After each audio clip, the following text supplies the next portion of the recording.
Un long hiver aux aguets. Olga et moi sommes en train de dîner, un dîner ordinaire. L'actualité internationale s'invite et impose son ton apocalyptique. Sur l'écran, grand format, une carte de l'Europe trône. Elle est décortiquée par une brochette d'invités sur un plateau qui sent le soufre. Toujours les mêmes à servir des commentaires insipides, pour ainsi dire. Olga se sert un verre d'eau et, ne pouvant contrôler ses émotions, il me regarde droit dans les yeux et dit: je suis étonné que tu restes aussi passif, aussi froid, aussi indifférent, alors que les tambours de la guerre, la vraie guerre, résonneront bientôt dans toute la planète. Bientôt l'hiver, tu verras. Ou peut-être tu ne verras pas. Alors, écoute-moi bien. Je vais te raconter une histoire qui va te donner la chair de poule ou t'obliger à revenir de ton hibernation. Je reste bouche bée. Je me sers un verre d'eau à mon tour pour atténuer la pression. Je l'écoute en faisant voyager mon regard entre l'écran de télévision mis en mode silence et le tableau de peinture qu'il vient d'acquérir. Le tableau représente des étoiles filantes dans un ciel sombre. Olga prend un long souffle et donne libre à son récit. Yelena, ma mère et moi avions des soucis diamétralement opposés, ou plutôt il en avait deux. J'en avais un. Ma mère m'observait grandir et supportait mal mon caractère un peu rebelle à son goût. Bien que je fusse porté un peu trop sur l'hygiène, depuis quelques semaines, je me laissais aller. Ma mère se vengeait sur moi pour compenser sa colère contre mon père, Dimitri. Oui, mon père, dont la passion favorite fut de pondre des idées et de publier des livres. J'aimais bien ce qu'il faisait. Son tempérament me plaisait beaucoup, car il me faisait confiance. Je fus la première lectrice de ses textes, des manuscrits écrits à la main, dans la pure tradition des écrivains qui se respectaient encore. Donc, ma mère avait deux soucis. Le premier fut que j'avançais de pas ferme vers ma puberté. La puberté précoce était fréquente au sein de notre famille. Mon comportement rebelle l'indisposait un peu. Le deuxième souci fut l'enthousiasme dont je faisais montre dans l'attente de recevoir ma cravate rouge. Oui, ma cravate rouge. Le symbole et le talisman. Le témoignage de mon entrée dans le cercle de la jeunesse des pionniers. La consécration en apothéose.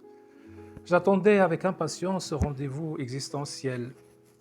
Un rendez-vous pour monter sur le piédestal d'un patriotisme qui ne souffrait d'aucun doute.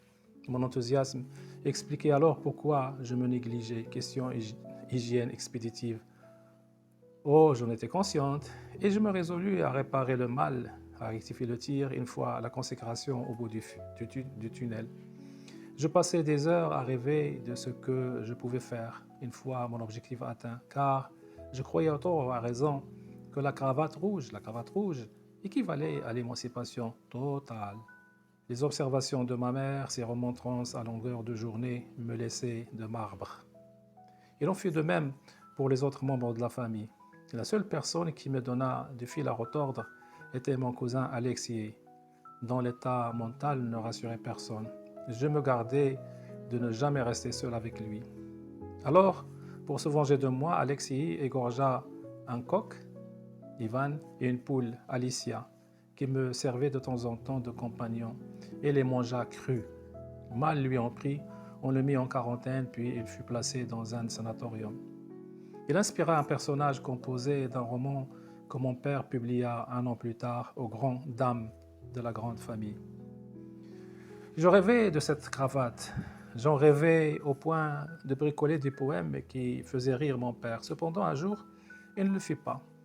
Je récitais devant lui un nouveau poème, question de le taquiner un peu. Il me demanda de le lire 3 fois de suite, puis, sans mot ajouté, il se mit debout et quitta précipitamment l'appartement. Inconsciemment, je jetai un coup d'œil à la feuille entachée de ma sueur. Le texte du poème n'avait rien qui pût indisposer mon père. Je froissai la feuille et je la jetai par la fenêtre. 1 heure environ plus tard, mon père rentra. Il me donna une longue accolade et me rendit la feuille qu'il prit soin de remettre relativement en bon état. Il me dit que je n'aurais pas dû froisser une feuille et la jeter alors qu'il était noirci d'un beau poème qui scandait comme une prémonition. Il sourit et d'un air ferme il suggéra: Tâche-toi de donner un titre approprié à ton texte. Un corps a toujours besoin d'une tête, d'un cerveau. Tard dans la nuit, et avant que le sommeil me gagnât, je me mis à relire en silence ce poème taxé de prémonitoire par mon père. Rouge, toi, la couleur, tu n'es pas rouge. On ne te voit pas, pourtant tu circules, tu bouges, tu voyages. Quand tu coules, tu es une hécatombe. Quand tu coagules, tu es une bombe. Qui parlera alors de retardement? Qui anticipera un tremblement, ramassera ses bagages et dégage? Rouge, toi, la couleur. Tu me fais parfois peur, mais cette fois-ci, je n'ai pas peur. Au contraire, je suis fier. Te porter bientôt comme un collier, un voilier, un cerf-volant, pour braver ciel, terre et mer, est un immense honneur. Je partirai aussi loin que possible. Pourquoi pas? C'est plausible, loisible. Il m'appartient à moi et à moi seul d'être à la hauteur. Non, je n'ai pas peur. Rouge, toi, la couleur, rassure-toi. Rien n'ébranlera ma foi, n'altérera ma ferveur. Emprunter tes labyrinthes, quelle joie, quel bonheur. Oui, Dimitri avait raison. Ce poème tiré par les cheveux s'avéra plus qu'une prémonition, une malédiction. Je lui trouverai un titre pour chasser cette malédiction qui prend ses quartiers dans les parages, me dis-je dans mon fort intérieur, mais sans grande conviction. De même, Dimitri portait une part de responsabilité pour avoir tourné en ridicule ce pauvre Alexis. Alexis qui ne pouvait prétendre à sa cravate qu'en réalisant la prouesse d'égorger Eva et Alicia. Alexis passa de longs mois dans le sanatorium.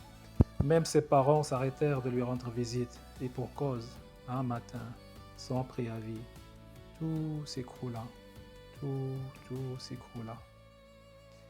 De ma petite chambre, je regardais les voisins réunis en petits groupes. Ils parlaient, parlementaient, discutaient, hurlaient, parfois. Dimitri n'était pas à la maison.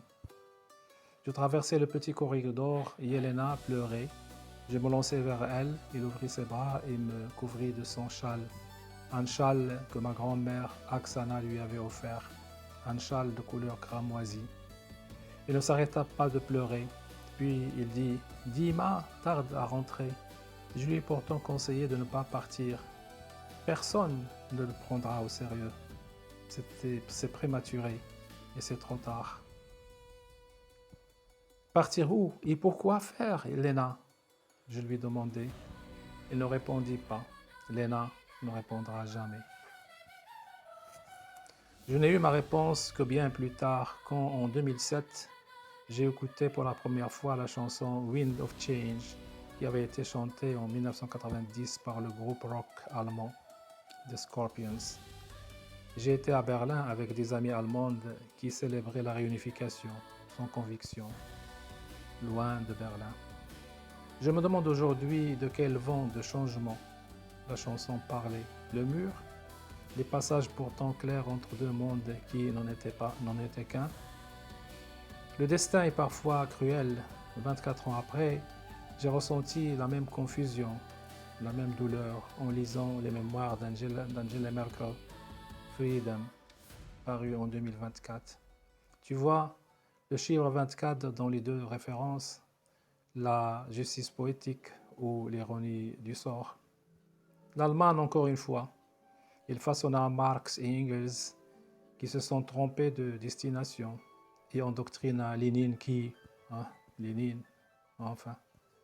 Et maintenant, au moment où je te parle, l'histoire est en train de se répéter. L'éternel retour, il rappelle Friedrich Nietzsche. Or, cette fois-ci, ce sera un retour qui coïncidera avec la prémonition de Carl Sagan. Olga s'interrompt. Il me regarde longuement. Il s'attend à ce que je la console. Au lieu de le faire, je me croqueville. Les étoiles filantes en face quittent leur orbite, étiolent l'écran et me prennent pour cible. En cherchant à leur barrer la route, mon pied droit heurte une table de chevet en glace. Le sang coule à flot. Olga s'affole. Elle a l'impression qu'Alexis est dans les parages. Suis-je l'hécatombe idéale alors que je suis loin du terrain des opérations? Je prends mon mal en patience. Olga se transforme en une infirmière de fortune. Je sens mes pieds gelés et mon sang avec. L'hiver est déjà là. Il sera long, très long, à moins que le poème d'Olga ne trouve un titre approprié et n'apporte la chaleur tant souhaitée.